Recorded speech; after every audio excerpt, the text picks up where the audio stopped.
Hello guys, good morning, જય શ્રી કૃષ્ણ, જય જોહાર. બધા મજામાં હશો?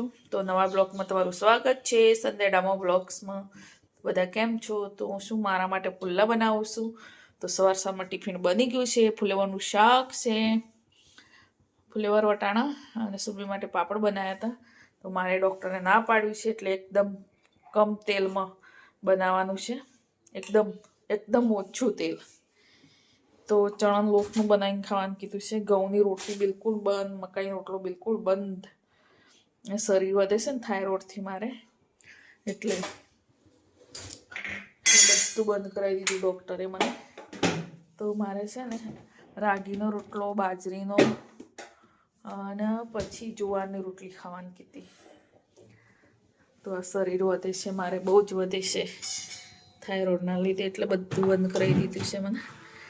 તો આ બધું બનાવીને ખાવાનું, સલાડ ખાવાનું આખો દિવસ, અને રાગીની રોટલી અને બાજરીનો રોટલો, પછી જુવારની રોટલી. તો ફૂલ ડાયટ કરો, તમારું શરીર ઉતરી જશે એવું કીધું છે ડૉક્ટરે. એકદમ ઓછું તેલ નાખવાનું, પીછીથી લગાવ્યું છે મેં, આ પીસીથી. અને મેથીની ભાજી છે, ડુંગળી છે, આદુ, લસણ, બધા મસાલા. તો તેલ લગાવવાનું ને બિલકુલ બી ઉચકી જશે એવું લાગે છે મને, ચીપકી બી જાય. તેલ ઓછું છે એટલે કે નક્કી ના કહેવાય. તો સરસ થાય છે ગાઈસ. આવું રોજ એમાં સવારમાં નાસ્તો કરવાનું કીધું છે. તેલ બિલકુલ નહીં, થોડુંક જ અમથું ચીપકે ને એના માટે. તો ગાઈસ સરસ પુલ્લા બને છે વગર તેલે.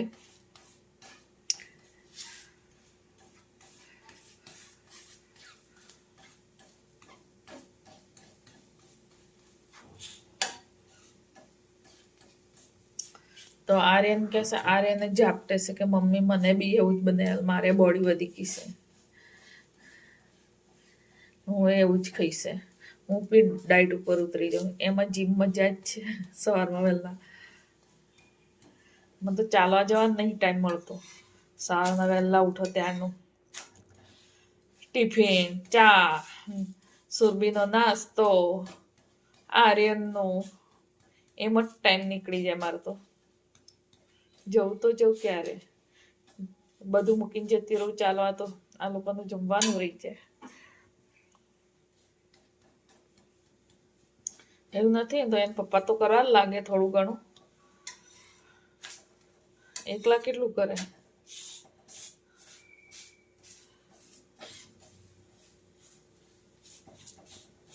સરસ શેકાવા દેવાનું બધું.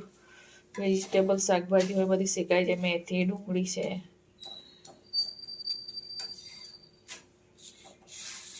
તેલ વગરના સરસ પુલ્લા બની ગયા છે. સરસ શેકાવા દીધા, બહુ મસ્ત બન્યા છે. તો મેં બનાવી છે કોફી. મીઠું ગળ્યું એ બિલકુલ ખાવા ના પડ્યું શરીર ઉતરવા માટે. તો કડવી કોફી બનાવી છે મેં. કેટલા દિવસ મને ડાયટ થઈ શકે છે તો હું જોઉં. કેમ છો? બધા મજામાં? તો સવારમાં બધું કામ પતી ગયું છે, કચરા બધું જ. તો છે ને બનાવું જમવા. સુબહ માટે 2 રોટલી બનાવી છે. તો સવારની પડી હતી એટલે 1.5 રોટલી જેવું. તો મારે બાજરીનો રોટલો બનાવું છું. તો મારે ઘઉંની રોટલી બિલકુલ બંધ, એટલે હું બાજરીનો ડૉક્ટરને કીધું છે. એક રોટલો બનાવું. સવારમાં પુલ્લા બનાવ્યા હતા. આર્યનને બી પુલ્લા જ ખાધા. તો ડાબોસા માટે રોટલી અને ફુલેવર વટાણાનું મિક્સ શાક બનાવ્યું હતું. તો હવે બનાવું છું બાજરીનો રોટલો. એક રોટલો બનાવવાનો છે અને લાડ ખાવાનું છે મારે. જો એક બાઉલ ભરીને મને સમારી લીધું છે. પછી આ સાંજે નાસ્તો છે એ બી પલાળી દીધો છે. ચણા છે, સિંગદાણા છે અને બદામ. તો અત્યારે છે એક નાનો બાજરીનો રોટલો કરવાનો છે. હું ફટાફટ કરી લઉં. તો બ્લોગમાં બની રહેજો. ગાઈઝ અમારે જમવાનું બની ગયું. તો અમે જમી લઈએ. બાજરીનો રોટલો અને ફુલેવરનું વટાણાનું શાક. એકદમ પાતળો બાજરીનો રોટલો બનાવ્યો છે. તો સુરભી એમ બાજરીનો રોટલો ખવડાવો છે. ટેસ્ટ કરે સુરભી કેવો લાગ્યો છે, કેવો લાગે. એ સુરવીન મોડું કેવું થાય. બાજી રોટલો તો હારો લે, મકઈ રોટલા જેવો લાગે. એ તો જુવારનો હતો કાલે બનાવ્યો તમે, મકાઈ થોડો તો. જુવારનો તો સફેદ જુવારનો. તો આપણે મોહજે લોટ નહીં લાવી બધો રાગીનો જુવારનો.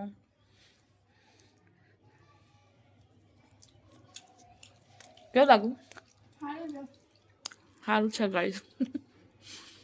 બધાને ખાતા શીખવાડી દેવાશે હવે.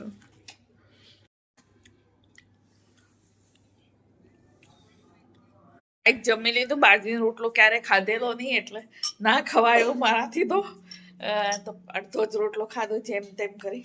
સલાડ પૂરું કર્યું અને સુરભીએ ખાધો થોડો, તો અડધો રહી ગયો. આટલો રહી ગયો બિચારો. તો સુરભી જમશે, આર્યન ખાશે સાંજે આવીને ટેસ્ટ કરશે. બાજરી ક્યારે લાવતા નહીં ને અમે, એવું તારે ક્યારે ખાવાની એટલે. સાંજનો સમય થઈ ગયો છે, હવે બનાવું છું. તો બધી દાળ મિક્સમાં ખીચડી બનાવવાની છે. થોડું પાલક નાખવાનું છે. તો પાણી સરસ ઉકળી ગયું છે, તો દાળ બફાઈ દઉં પહેલા, પછી વઘારવાનું.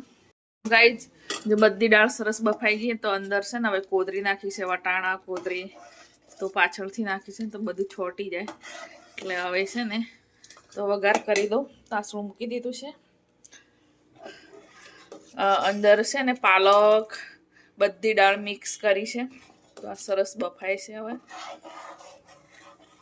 ન તો નાક ફેરવે ને તો નીચે ચોટી જાય. અમારું જમવા બની ગયું. તો આ છે ને બધી દાળ મિક્સમાં અને કોદરી નાખી તો ખીચડી બનાવી છે, ડાઈટ વાળી ખીચડી.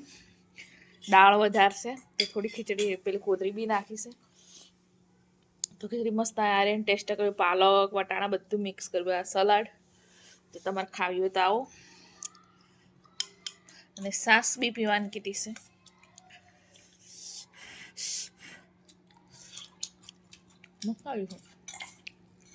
એક નંબર આવી હો ગાય.